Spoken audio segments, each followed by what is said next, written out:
Hey guys, this is Chris with a new video. So today I'm not on location doing any landscape photography. I'm in the office and I want to talk about my top 5 reasons why I'm considering switching from Canon to Fuji. Before I get started, please make sure to hit that subscribe button down below. I plan to do a lot more videos very soon. Please also note that this is not a review and this is not a sponsored video. I'm just having some thoughts about the cameras I've been using and I'm having a talk about it with you. First of all, let me tell you a bit about my experience with Canon. I've been using a Canon 5D Mark III for almost 5 years now. And it's a great camera, it produces some amazing pictures. I've been taking it on many trips and it never let me down. Before that, I've been using a Canon 50D, which was also a great camera. And even before that, I had some compact cameras from Canon too. With time though, you come to realize the disadvantages of DSLR cameras. That's why I started to look into the mirrorless camera systems like Sony and Fuji, and I recently purchased a Fuji X-T2 and I've been using it during my last trip to Italy in Tuscany, and I was just blown away by the quality of the camera and the quality of the images it produces. So without much further ado, here are my top 5 reasons why I consider switching from Canon to Fuji. Reason number 1 is fairly obvious for those of you who have already looked into mirrorless camera systems. I'm talking about the weight difference between DSLR cameras and mirrorless cameras. The Canon 5D Mark III weighs at least double the amount of the Fuji X-T2. And this makes a big difference when you're out there in the field with your backpack and your lenses and your camera. And the mirrorless camera system is just so much lighter and easier to carry around with you. My second reason is probably also fairly obvious. It's the price difference between the camera systems. The Canon cameras like the Canon 5D Mark III or even the newer cameras like the Canon 5D Mark IV or the Canon 5 DSR are very expensive cameras. And the X-T2 from Fuji costs nearly half the price for the body alone. And it's the same for the Fuji lenses. They come at half the price tag of the Canon lenses and they produce some beautiful images, and some of them are probably even superior to the Canon lenses. My third reason is about the ergonomics and the overall feeling you have when using the cameras.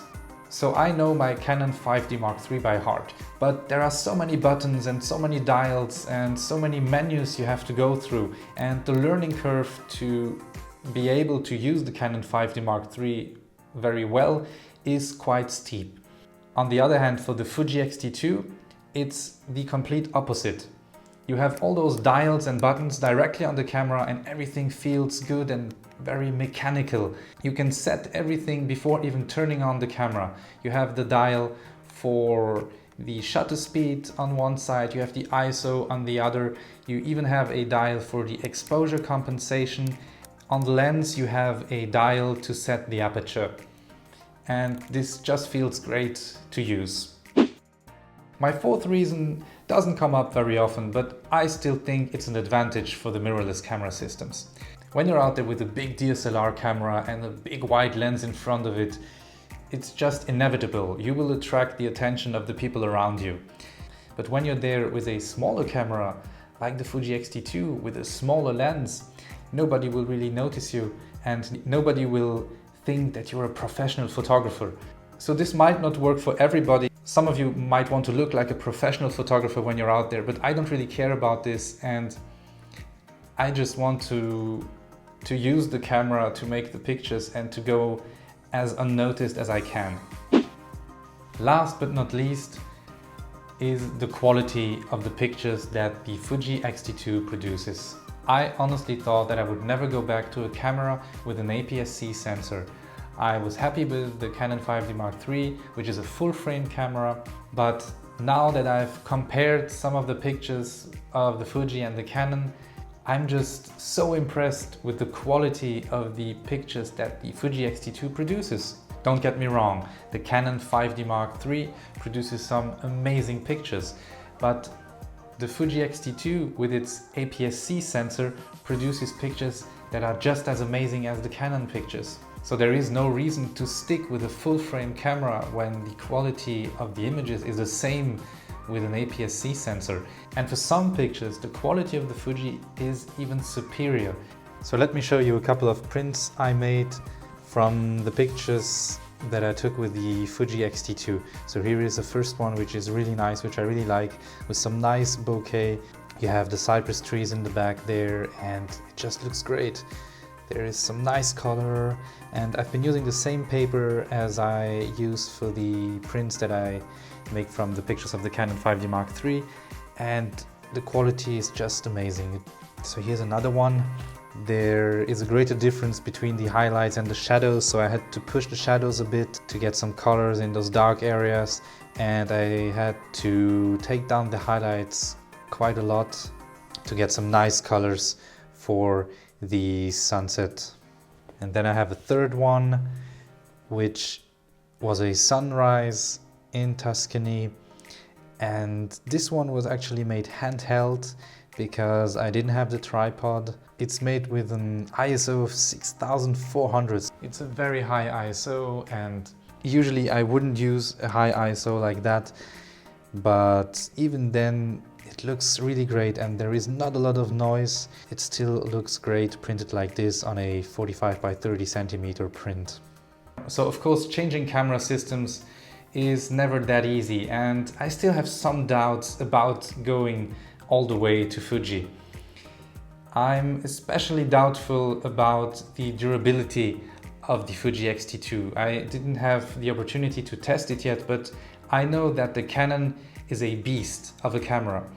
I went to Death Valley where there were 40 degrees Celsius, and I took it to Quebec where there was minus 35 Celsius.